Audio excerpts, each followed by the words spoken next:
Samori, Alpha Yaya et Dina Salifou, symbole de la résistance africaine en Guinée.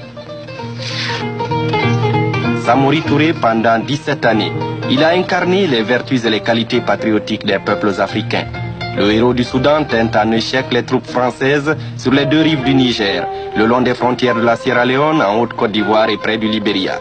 Capturé à Guélémou le 29 septembre 1898, Samori fut transféré au Gabon dans l'île de Djolé, où il mourut le 2 juin 1900.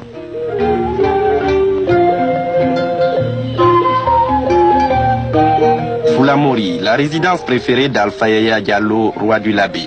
Tout évoque encore son nom. Sa fille Maïmouna habite la case de son vénéré père. La petite marmite qu'utilisait Alpha Molabé pour ses ablutions, sa tabala, ses étriers. Alpha Yaya, 2 fois déporté, envoyé à la guillotine sèche, là-bas à Port-Étienne, où il mourut en 1912.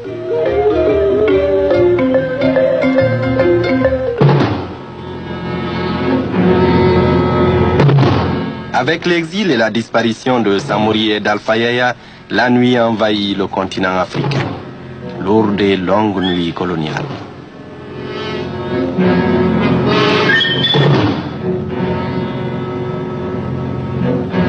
L'Afrique est dominée. Voici venu le temps du mépris, le temps de l'humiliation. Travaux forcés, autant dire esclavage.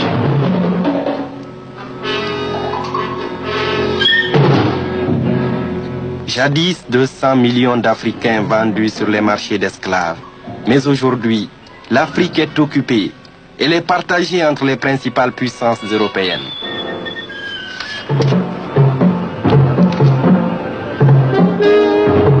Le capitalisme à son apogée a besoin de nouveaux marchés, de nouvelles sources de matières premières. Il s'est tourné vers l'Afrique qui l'a subjuguée.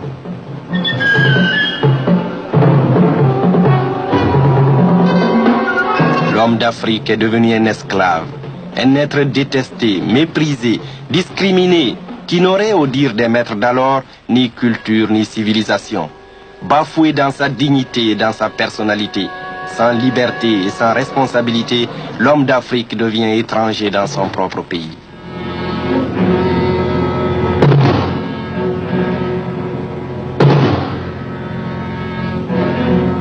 Ghana, Mali, Gao, Trécrour, Massina.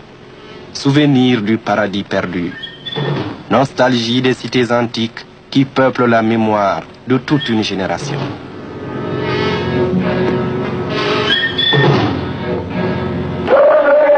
La conscience de l'oppression rend l'oppression plus oppressive et finalement insupportable. Le 14 mai 1947, le Parti démocratique de Guinée est constitué. À sa tête, Sékou Touré parcourt le pays et mobilise les masses populaires dans la lutte anticolonialiste. Lutte contre la discrimination raciale, contre les bas salaires, contre les iniquités les plus criardes du système colonial. Meetings et grèves se succèdent.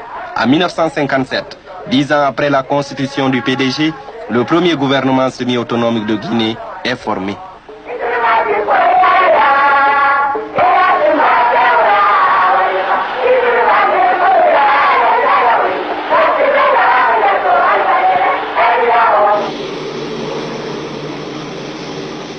Une année plus tard, à la faveur de la grande guerre de libération menée par le peuple algérien, les contradictions internes du capitalisme français portèrent au pouvoir le général de Gaulle. 13 mai 1958, après les barricades d'Alger et le putsch des Français d'Algérie, de Gaulle vint et proposa au peuple d'Afrique un référendum solennel au cours duquel ils se prononceraient sur leur avenir. Durant le périple qui le conduisit en Afrique équatoriale et dans certains États de l'Ouest africain, de Gaulle arriva à Conakry.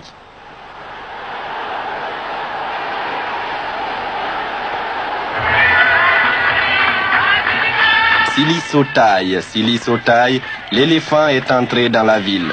L'éléphant, symbole du Parti démocratique de Guinée. Courage, puissance et patience.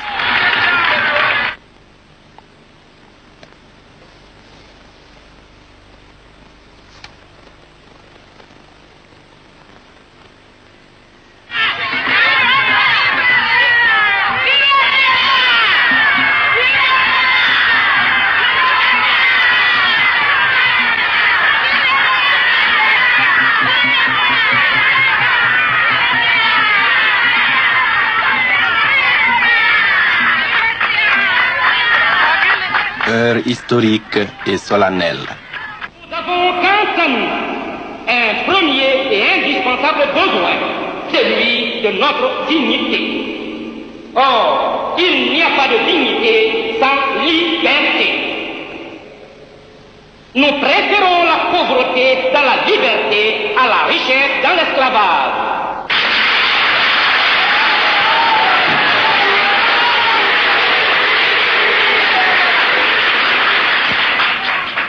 On a parlé d'indépendance, je suis ici plus haut encore qu'ailleurs, que l'indépendance est à la disposition de la Guinée. Est-ce que la France, le 28 septembre, en disant non à la proposition qui lui est faite. Le 14 septembre 1958, le Parti démocratique de Guinée convoqua à Conakry une conférence des cadres destinée à relever le défi historique lancé à la décision est prise africain. Elle est cette décision conforme au sens de l'honneur et de la dignité.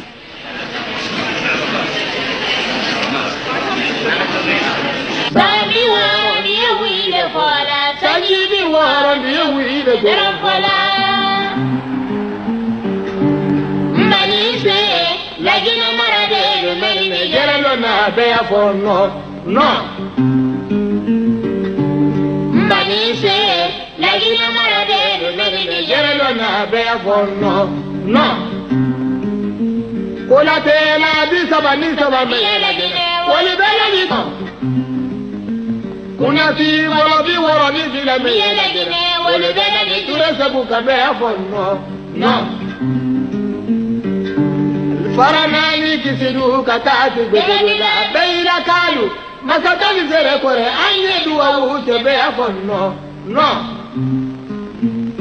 sigirini kanta katati kore sala tingira ini dabala mamuni dalaba anye duwa ute be afonno no la beli pita katati telemene tijeni mali yukunguni kawade anye duwa ute be afonno no.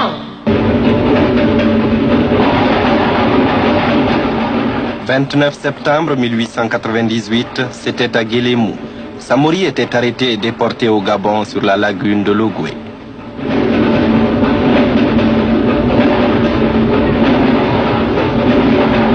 29 septembre 1958, 60 ans après, jour pour jour, le retour vengeur de l'histoire.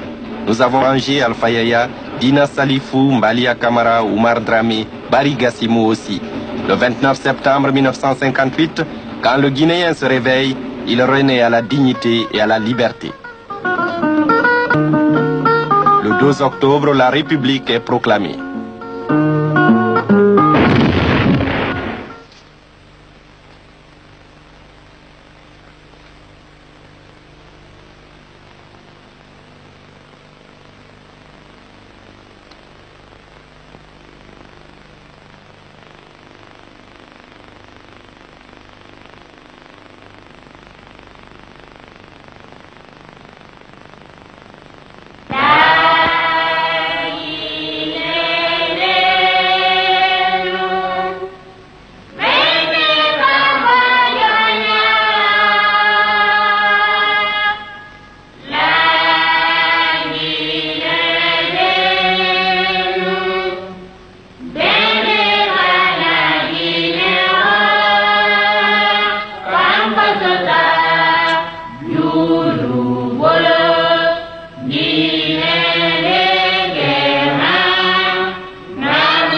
you.